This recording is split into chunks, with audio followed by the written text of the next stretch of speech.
ও ভাই, আমার জন্য একটা মেয়ে দেখে দে না, বিয়ে করব। বুড়োর কত রস, বিয়ে করবে? যে আমাকে বিয়ে করবে, আমার নামে যে 100 বিঘা জমি আছে আমি তার নামে লিখে দেব।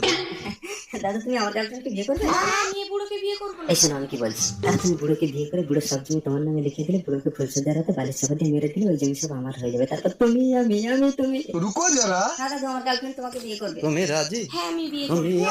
আমি তুমি উথাল পাথাল প্রেম। না, আগে তোমার সব জমি আমার নামে লিখে দাও, তারপর ফুলসজ্জা ঠিক হবে। আছে, তুমি দাঁড়াও, আমি উকিলকে ডেকে আনি। তুমি ঠিক করেছো মানে, না হলে সারা বুড়ো ফুলসজ্জা হয়ে গেলে তোমাকে জমি দিত না। বাকি ঠিক আছে, আজ থেকে বুড়ো যতদিন বেঁচে থাকবে বুড়ো সব জমি তোমার। আর বুড়ো যদি কোনো কারণে মারা যায় তাহলে বুড়ো চিতায় তোমাকে তুলে দেওয়া হবে। তবে তুমি যদি কোনোদিন কোনো পরপুরুষের সঙ্গে সম্পর্ক করো তাহলে বুড়োর জমি বুড়োর হয়ে যাবে। না না, আমি কোনো পরপুরুষের সাথে সম্পর্ক করবো না। এই নাও 4 বছরের জন্য তোমাদের লন্ডনে টিকিট করে দিয়েছি, হানিমুনে যাও। এর সময় বাইরে আছি। চলো পাখি, আমরা 4 বছরের